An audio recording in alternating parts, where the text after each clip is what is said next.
So glad to be with you this morning. We're in the fourth part of this series, this oddly biblical title, Bobbleheaded Jesus. If you've missed any of the messages, or if you've ever read the Bible, you're like, I'm pretty sure I didn't see bobblehead in there. Trust me, I studied Greek, so it's okay. Seriously, you need to go back and watch or listen online to the series that have led up to this, because these all build on each other. But here's what we're ultimately talking about. That when you look at Jesus and when you look at the New Testament writers, one of the things that they describe is that we are designed to be connected. We're not designed to be individual or isolated or alone. We're designed to be connected. I know for you introverts, you don't like that, but it's just the way it is. God has created this way. In fact, the Apostle Paul in our foundational text refers to us as a body. As a body, and that each of us brings something vital to the health, the development, the strength, the productivity of that body. And if one part suffers, or if one part isn't functioning as it should, we all suffer. We all pay the price. The whole body suffers. But as each part does its work, we individually and collectively, we grow. We grow strong. And that's important because the head of the body, if you're a follower of Jesus, the head of that body is Jesus. And we don't want to be individually or collectively some kind of weak, anemic body, which is where we get the idea, Jesus is that mature head, but what does the body reflect when it's attached to the head? And this is why this matters to you. Because if as a man or if as a woman or as us collectively, if we grow strong and mature individually and collectively, what that means is when these rogue waves are going to come our way eventually, these winds, these storms in life that come inevitably, that when they come, we're going to be able to withstand it. We're going to be able to strong enough to be able to overcome it. And anything we face, we'll be able to stand strong. And this is important. If we're strong and if we're growing and mature and if we're connected, as many of us have personally experienced, God is able to do bigger and better and more important things through us as we're growing in maturity and we're growing in our connectedness and our maturity together. And when people tell their story, they tell a story about a faith journey and about their faith becoming strong or powerful or effective or life-transforming. There are 5 things that consistently show up in these stories. And so this whole series is around these 5 things. And the reason we're doing this series is because of what drives me and what weighs on me every day is this passion and this longing and this just irresistible desire to help each and every one that I can become a fully devoted follower of Jesus and experience what Jesus said He came for. That He came that you might have life, that you might have it abundantly, that you might have it in the full. And so we have been going through this series because I want you to be prepared for that and that you can be able to handle anything that life might throw your way. And whether you know it or not, these 5 things shape everything that we actually do as a church community. 2 of the things that we've already talked about that shape us, things that grow our faith, are practical biblical teaching and private discipline. So the first 2 weeks the second 2 weeks we talked about those things. And then the third thing, providential relationships. That's what we're going to talk about today. And the reason that we're giving time to this is because faith, confidence, trust in God is the key. Faith, confidence, and trust is key to any strong relationship, whether that's a relationship with someone else, a family member, a spouse, a work relationship, that between 2 people, that these things exist. And as our confidence in God grows stronger, more and more we make life and relational choices based on that trust.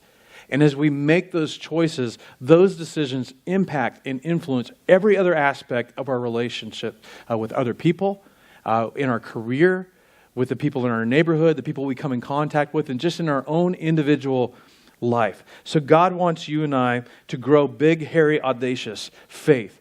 And if you ask the question, well, how does God do that? Nearly everything falls into one of these 5 categories. So that's why we're talking about these things in this series. So today, I want to talk about providential relationships. And to kind of get us started, just as a heads up, so the introverts don't panic, I'm not going to make you talk to each other. But what I want you to do is I want you to think in your mind, I want you to think of a name of someone that you feel like God used in a relationship with you to make your faith stronger or bigger. Okay, so somebody in your life that God used in relationship, and I'd rather it not be a family member, but if it's only family members, that's okay, if that's your story. But looking back on your life, who is it God brought into your path that somehow as a result of that relationship or maybe a conversation you had with them or watching his or her life as a result, you feel like that person helped your faith in God, your relationship with God, take a step forward or move further. Or for those of you, a second question, for some of you, you might say, I'm still just kind of exploring. I'm still a little unsure about God. I'm not sure exactly what I believe. So if that would describe you, here's how I would word the question for you. Who in your life has caused you to have more interest in faith? Or maybe has caused you to reconsider faith or give God another chance? So two different questions, two different groups, and you don't have to identify who you are, but I want you to think of that person that somehow he has either moved you forward, moved you towards. And so if you've got a name in your head, I just want you to raise your hand. Just raise your hand if you can think of somebody. Okay, so look around. All right, so a lot of hands up. Okay, so you can put your hands down. So the bottom line is, God uses relationship to move us forward. He uses human relationship with other people to move us forward. For me, I could sit down and I think of so many people in small and big ways that intersected in my life and moved me forward. One of the first names is a guy named Maurice. This was a guy, he was a little bit crazy. We worked at a steel mezzanine factory before I went into the military. He was a welder. And for whatever reason, this guy, like he was old enough to be my dad, and he got like a bullseye on me. And he would come and seek me out and he'd say, when the whistle blew, hey, let's go have lunch together. And I started doing that, and he's just one of those guys that, man, he had no filter. If he was talking about Jesus and his faith in Jesus and talking about some of the decisions that I was making on a Friday and Saturday night and the life I was living and trying to call me up. And so I would have lunch with this guy, and there was part of me on the one hand, I really loved spending time with him, and then there were other days I'm just going to hide somewhere in the factory. I don't want to be with Maurice for lunch, but he would find me. So he would come and find me, all right, Pickering, let's go. And we would go sit, and he would just talk to me and talk about his faith, and really he was trying to challenge me to something bigger and something better. And at the time, sometimes it was awkward and uncomfortable, but when I look back, I just realized he played a key role in helping me move forward in my faith. Or I think of a guy named John Bertafay. He was a young adult pastor in San Diego where my wife and I met, and for whatever reason, he took an interest in me and invited me to come in, and Shauna, when we were engaged, to just kind of be a part of their family, and we babysat their kids, and we were involved in their life. And then he was crazy enough, he actually gave me opportunities to speak and to teach in front of the college and career group, about 90 people, and he gave me these opportunities, and he would just talk to me about life and faith. And then I think about Mark Scott. He was a guy that I connected with in Bible college. When I ended up going to Bible college and seminary, he was one of my first professors. And for whatever reason, I just connected with him, and he connected with me, though we were very different. I was really rough around the edges. He was very neat and tidy. But man, when he taught, I just was captivated. And he would invite me to come to his office and talk, and invested his life in me. In fact, he had such an impact in my life. His name was Mark Scott, and our second son's name is Jacob Scott Pickering, because he had such an impact in my life. And I look back on these relationships of people that I feel like God intersected their life with mine at just the right time at this crucial moment, and that moved me forward. They shaped me. They shaped me on how I viewed relationship. They shaped me my view of spirituality and God and Scripture and all of these things. And I associate the word providential with these relationships. Now, the key is I had a part. I had a role to play. Okay, because I could have said to Maurice, listen, I really don't have any time to hang out with this really aggressive Christian guy, or, John or Mark, thanks for offering the time, but, no, I don't really want that. I had a part. It's not like God forced these relationships in my life. Instead, it's like God brought these individuals across my paths, and then I made the choice to lean into those relationships and invest time with these individuals that had opened themselves up to me. And so I look back and I'm just convinced they were providential relationships, because again, they shaped my faith, my understanding of Christianity and God, the world, truth, and how all of that intersects daily with my actual life and how I live that out. And here's the thing. I've never heard anyone say, in isolation, I discovered God and I grew my faith and I became everything that God intended me to be and had nothing to do with anybody else. You're just never going to hear that story. When people tell their story, it's like, I was just kind of doing life. I met this girl, I met this guy, this man or this woman or this couple, They invited me to be part of a group, or they invited me to this thing called Bible study. Like, I don't know if I want to study that, but I don't know anybody else, so I'm going to go. And there's food, or I was new to the neighborhood, new to the school. I didn't know anybody, and they just invited me. Or I went to college, and I found out one of my professors was a Christian. And I thought, well, he must not be very smart. And, but then I started to get to know him, and I started to watch his life, and there was kind of something about it. And it's like, what, I want some of what I see in your life, in my life. Or I went to work for this company, or I worked with this manager, or this coworker. Or I saw this guy or this woman, and they lived a life different than mine. But what I saw in them living their life, I thought, I want a life more like that. There was something captivating about them. And my faith took off, or my faith grew, or that person renewed or restored my faith that I thought that I had lost. And whenever you hear faith stories, you hear about relationships. And again, sometimes maybe it's just a conversation or a series of conversations. Some would say, it wasn't anything really that they said to me, but I was just watching them. I was kind of watching them from a distance, and I watched how they lived and how they treated their family, and they prioritized their families and how they did marriage.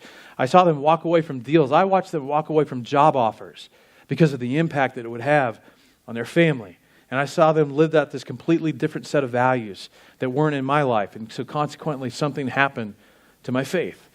As well, I think about the opportunities that I've had to do and experience certain things in my life because of other people and being in relationship with them. Or I think the way my faith grew stronger, my faith and how it impacted my life. And for some of you, you think about how your faith has impacted your singleness or your marriage or raising kids or how you interact with people in the marketplace. And that God brings to mind men and women that their words or their presence, their proximity and relationship played a providential role in our life. So here's just the principle and point of today's message and why this matters. And it's this, that God uses human relationship to impact our faith in Him. He uses human relationship to impact our faith in Him, to increase our trust, our confidence, our faith in Him, which then impacts our obedience, which then impacts every other aspect and relationship in life. Now, the opposite is true as well. This goes both ways. Because I could also ask you, has there anybody in your life that when you look back, that relationship actually kind of undermined your faith? It actually caused you to have less faith in God rather than more. It caused you to struggle in your faith with God.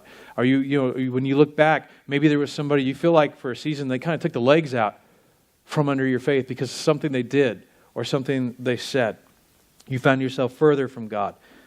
Because, it's one of the things that's true for most of us is we trace back some of our biggest regrets, some of the dumbest decisions we made in life, and usually there's a face connected to that dumb decision. Somebody we were in relationship with, somebody that had influence in our life, and we did it together.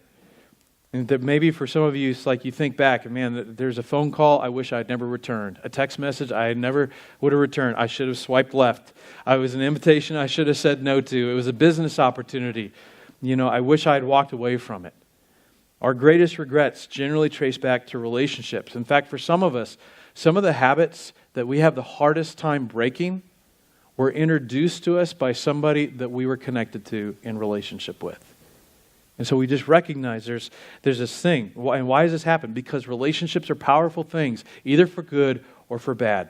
In fact, one thing, again, we all have in common is there's two individuals that have had the impact on every single one, most impact, in every single one of us in this room.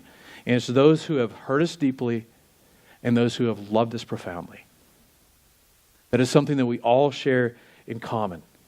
So the takeaway is this, that relationships for good or for bad, they intersect with our faith. The wrong kinds of relationships have the potential to undermine our faith, and the right kinds have the potential to build and grow and strengthen our faith and our trust and confidence in God. Now the challenge is, what do you do with all that? Like, that's all great information, but if everybody you come in contact either erodes your faith or builds your faith or your connection to God, if that's the case, what do you do? Because a providential relationship isn't something you can just go out and make happen. Like, I can't just go out and do providential relationship. It begins with this. It begins with asking the question, how do I position myself? How do I position myself for relationships for the sake of building my faith as a follower of Jesus?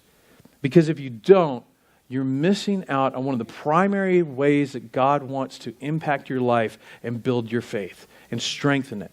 Another important reason we need to engage this principle this morning is because every single day you are surrounded by people who could care less about your faith. They could just care less about it. And so people have the ability, the potential to undermine your faith and confidence in God as well. Every single day, we live in a culture that's not pushing us towards greater faith in God, but away from it. Every single day, we are exposed to circumstances and events, the news, social media, things that can begin to make us think that, well, maybe God isn't in control.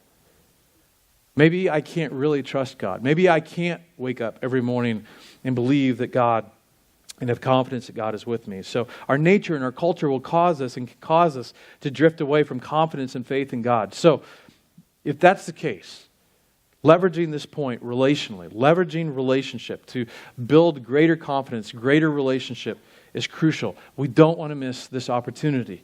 So I want to make the case that there are relationships that God may have you set up for right now that you're just not even aware of. That if you're not careful, you're going to miss the opportunity that God's wanting to bring about in this. If God uses people to strengthen and create greater life-giving, life-transforming faith, you don't want to miss that opportunity. So I'm going to show you just 3 verses. 2 are in the Old Testament, 1's in the New. The first one is found in the book of Proverbs. It's Proverbs 13:20. And some of you heard this before. And in this text, just so we're clear, it's not a command. In the original language, it's just a description. It's just an observation of reality. Walk with the wise and become wise. For a companion of fools suffers harm. And I know this is true because I grew up in the Midwest and fireworks were a big thing in Oklahoma, and I was around some fools and we suffered harm. So, but see, you don't have to be a Christian or a religious person to understand this concept that the nature of the relationship that is described in this verse. It goes back to what I said a minute ago. For a lot of us, our greatest regret or maybe our greatest addiction or that habit we have a hard time breaking, we're able to trace that back to an individual that helped introduce that into our life. Somebody influenced one of the dumbest decisions you ever made. And the promise of this verse is actually a spiritual one. There's a spiritual component to the people that you surround yourself with that has the potential to either grow or strengthen us or even harm or destroy us. Now, the second verse is from the New Testament, and this is the Apostle Paul. He's actually quoting a Greek poet. He says, "Do not be misled. Bad company corrupts good morals." You may like their music, but bad company corrupts. I'm an old guy. And see, this is a verse, if you have kids, like, I want to get this on a poster, I want to hang this on the wall. Bad company corrupts good morals. What's he saying? What he's saying is that human relationships can have a negative impact on your spiritual life, which informs your moral life, which impacts your entire life and every relationship now and in the future. And even if you're not a religious person, you know that relationships can have a negative impact on your life. But God who loves you, God who has invited us to call Him Father, He cares about our character and morality, and He cares about the consequences of our decisions that we make. And he says, just as the one who walks with the wise has the potential to grow wise and make wise decisions that bless themselves, that bless the people around them, in the same way, a companion of fools suffers harm. And in the same way, bad company corrupts good morals. The third passage is one of my favorites from the Old Testament because I love the picture that it paints, and it's multifaceted. It says this: 2 are better than 1. Because they have a good return for their labor, that working together, greater things are accomplished. And again, we know this. And if either of them falls down, one can help the other up. And again, this is not a picture of somebody like tripping over a root or whatever and like falling on the ground. We laugh at them and they get back up. This is the idea in this context. They're out in the desert where you have scorching heat and no water, or in the evening, the temperatures get to the point where you can have hypothermia. That this is a point where you could fall down, and if you're alone, if you're by yourself, you could die. So pity anyone who falls and has no one to help them up, because they will suffer alone. The one may be overpowered, 2 can defend themselves. A cord of 3 strands is not quickly broken. And again, I love this passage because it gives actually 4 aspects of being connected to other individuals. It talks about the level of productivity that you have. There's increase. The fact that you're able to help one another when eventually you stumble or fall. Or if you're attacked, if there's something coming at you, that together you can fight it, you can battle it together, and that there's a strength. The idea that a cord of 3 strands can't be easily broken. Now, some of you may have remembered several years ago, the Army adopted temporarily this slogan, an army of one. That lasted less than a year. And part of the reason why, there's a couple reasons. One of them is because it just totally went against all of the importance of doing something together, especially in life or death situations. If you were going to actually do something of value and significant, you had to be a part of the team. And the other thing that they discovered were young adults at the time that they were trying to recruit, that this had this kind of hidden message. They didn't want to be more isolated. They actually wanted to feel more connected with a group of people that was connected to something bigger than themselves. The bottom line is, God has not designed us, and we know it, but God's not designed us to do life alone. He created us from the very beginning to do life in partnership with one another. In Genesis 2, it says it's not good for the man to be alone. And granted, in the context, it's dealing with marriage specifically, but throughout the Scriptures, it is clear that we're not meant to do life alone and to do it connected. It's why one of our core values as a community is that of authentic community. That we're not designed to do life alone, that we do life together, and that we do everything that we can. And today is part of that, to lead everyone we can into life-giving, life-transforming community. And transparency is such a big part of that. Because so many of us have experienced in other communities, maybe church communities in the past, where we dress up and we look good and we put on our smiles like we've got it all together. But that we would actually create an environment where, no, I'm a mess and you're a mess. We're in this mess together. So this is why we've invested time and resources working behind the scenes to get people out of rows and into circles, smaller ones, small and bigger ones, around coffee tables, dining rooms, and living rooms.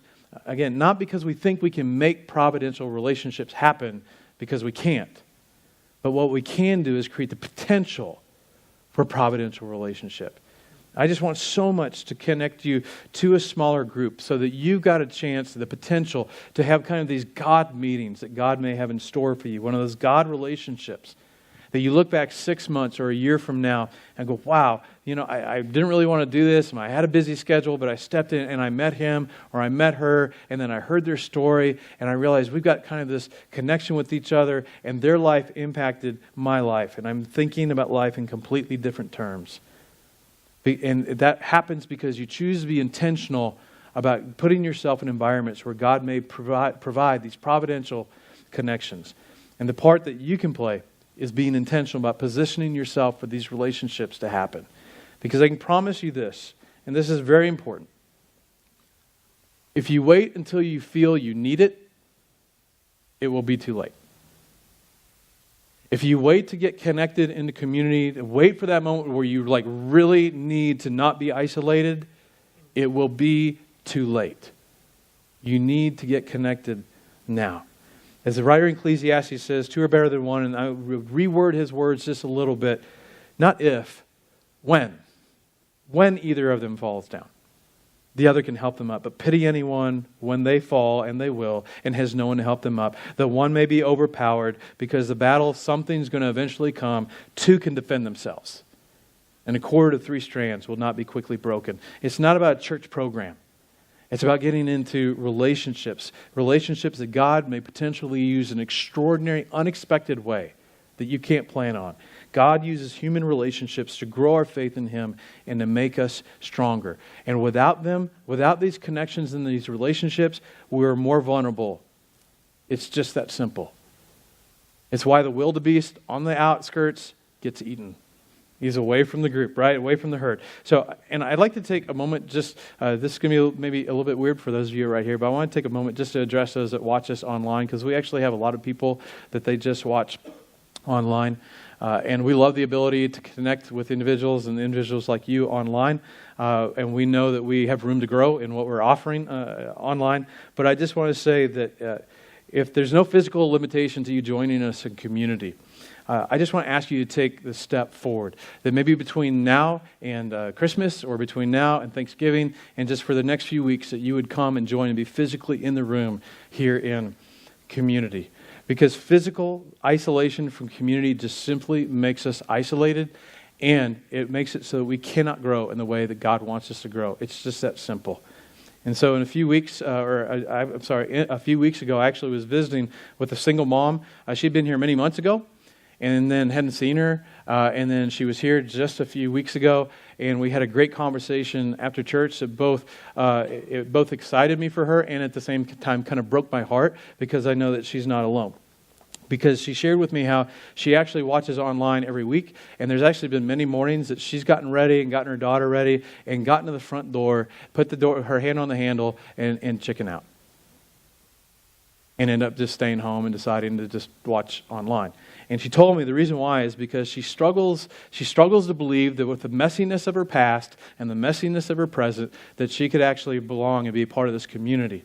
Because she comes in and she sees men and women that just appear to have it all together.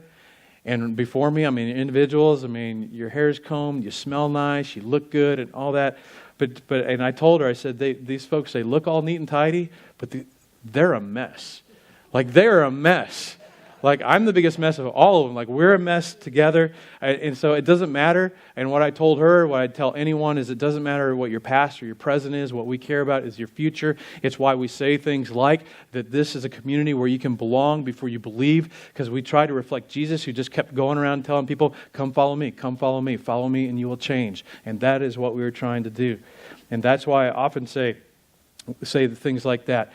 And you don't have to have it all together. You don't have to have it all figured out to come and find belonging in this community. In fact, some of the most messed up people that are honest about it, those are my favorite people, because they're just honest about, I do not have it all together, and they can be open and honest and authentic about their doubts, their struggles with faith, their struggle with relationship, their struggles with money, just the struggles in life. So I would say for those of you that just watch us, that you would step past the screen and join us next week. Now, for those of you that are physically here and listening, being connected is vital. And I want to give you an aspect that maybe you don't think about. We're still a fairly small community. If everybody was in the room at the same, in the building at the same time, we'd be about 100, 120. But the economy's good and people are traveling. So, but I had somebody say something to me this last week, that a guy that I actually consider we're becoming friends, and it both stung a little bit because I knew the truth was there, and at the same time it just emphasized in my mind how passionate I am about people being connected. Because in the context of the conversation, somehow the conversation come up about texting me, and that sometimes you will get a reply at the most random of times. It might be 2 minutes later, it might be 5 days later. You just don't know. It's just like tutti frutti. You just guess when it's going to come. But here's the thing that kind of came out of that. One, that there are some things that I need to do better at as far as some of my replies. But on the other hand, sometimes what you don't know is in a given day, I will have had 16 to 18 to 20 phone calls. I will have 25 to 30 various messages going back and forth with different individuals. I'm not saying that's smart. I'm just saying that's just the reality of the guy with the ADHD. And part of that is this passion that I know what it's like to feel on the outside. I know what it feels like to be alone. I know what it feels like that you don't have somebody that you can talk to and go to. And my problem is sometimes I continue to open myself up to as many people. My cell phone number is out to so many people that have access to me. But one of the things is that it helps me realize is I'm just so utterly limited. But the struggle for me is this tension of not wanting anyone to do life alone, or to face a struggle alone, or to even have they've got something really great news and I need to share it with somebody. And again, that's why it's so important, because I feel the weight of your lives. But I know that I cannot effectively give you the individual care and love and attention that you need. Because of the way God created you. And so that's why getting connected is going to be so crucial for you and for my sanity. And for some of you, you may need to be intentional about just getting in a place where God can connect you to people outside the church. Some of you need to go make some really good pagan friends. Go build relationships with individuals that don't think like you, they don't believe like you, but these are the people that God has put you in their life, potentially for a providential relationship. Even begin forming a small, where you have coffee together, you go out, have a beer together after work, and you talk about like God or the Bible or different spiritual things. You get a book, you start going through it together. And for some of you, like, you know you should do these things, but you've got your life so busy. It's like, I don't have time for this. I'm not going to do it. And for some of you, you just need to get some things off your plate and make some room for a relationship. Because you see, God may want to bring somebody into your life because He has something that He wants to do in your life that you can't do without this contribution. Or it could be that God's got somebody in your life that He wants to do something in desperately through you. But until you make the time for that, it can't happen. It just gets crowded out. For some of you, just about every time you pray, you're praying for somebody in your life, a coworker, a family member, a friend, somebody. You look at their life and you're concerned for them. It brings you anxious thoughts. You're stressed for them. You look at them, they just seem so stuck, or they seem so far from God, and you're praying for them. God, will you bring somebody into their life? God's like, look at the mirror. You're the one. But many of you, you're in this room, you've got people that you're praying about. And for some of you, it's just time for you to break through into their life. Maybe in a way that kind of creates a potentially awkward situation. Some of you, you're going to be the Maurice in somebody's life. Like, hey, we're going to go talk about God. I'm like, all right. You just somehow, these people that you're burdened, that you begin to get into their lives. And let me tell you about providential relationships. Providential relationships oftentimes will start around conversations that are none of my business. I think about some of the people that have had the impact on me. They kind of threw the conventional way where we will try to avoid conflict and everything and say, you know what, I've seen something in your life, I'd like to talk about it. So I look back and I just think of the changes that had happened in my life because people were willing to kind of go around social convention and potentially risk an awkward moment because they felt like they could speak into my life. So my challenge for you is that for some of you, that now it's time for you to be more intentional. It's time to start putting yourself out there, to take some risk, to get in some sort of structured environment where God could potentially create these providential connections and relationships for others of you. It's time to start taking a few things off of your plates, off of your schedules, and start making yourself more available to other people. And I know that maybe you put it off because you just don't think you're smart enough, or you're just afraid, well, what if they ask this, or what if they do that? And it's time to just let go of all that. But time to get involved in a structured something. Maybe it's time to start a group at your school or in your workplace over the lunch hour, your job. Maybe it's getting 3 or 4 guys or women together for coffee or lunch or in an evening or something like that. There's no one size fits all, okay? But it's all about intentionally putting yourself in circumstances that can build relationship. As another pastor that I respect and care about has said, show me your friends and I'll show you your future. And this morning the question is, how do you leverage this in your life? So this morning we're going to have, most of you are aware of this, some of you may not, but we have a breakfast theme, old school potluck, because those are awesome. It doesn't matter if you brought anything to contribute today or not, or if this is the first time that you heard that this was happening. Everybody's invited to stay and just enjoy some food and to connect as well. Part of the meal. Mealtime is going to be about hearing some connecting opportunities so that if you're not connected, you'll at least have an awareness of what are some ways I could step into a smaller circle, or if one of those don't work, at least there's an opportunity to be shown the way of how to move towards this. Or if after hearing this morning, you'd really love some help or some coaching as far as, I've got like these coworkers or these clients or these fellow students I'd like to maybe start something with, we would love to help having some conversation around that as well. Again, there's no one size fits all, but the point is that ultimately that you are connected and that you're connected in authentic community with people that can begin to get to know you, get to know your story, and care for you and do life with you. Okay? So I'm going to pray, and then after I pray, I got a couple more things before I send you out. God, I just thank you for this morning, and one of the things that I want to pray for all of us is, for some of us, God, there are some things in our life, and it's not that they're bad things, but we need to begin cutting loose some things in our life because it's just robbing us from time, from connecting. As my friend in Africa said years ago, in America we have watches, but in Africa they have time. And God, it's just time for us to give more time. And God, I also want to pray for those individuals that one of the reluctance of getting connected is because they've been hurt in the past.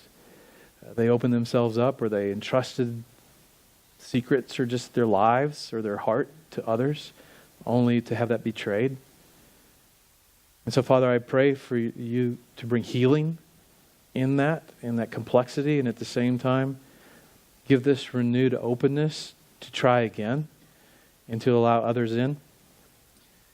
And Father, I pray for all of us that you would orchestrate who we end up connecting with, whether it's over the coming weeks and months, and that, Father, that you would make those connections so that you could accomplish what it is that you want to accomplish in and through us. And it's in the name of Jesus that I pray.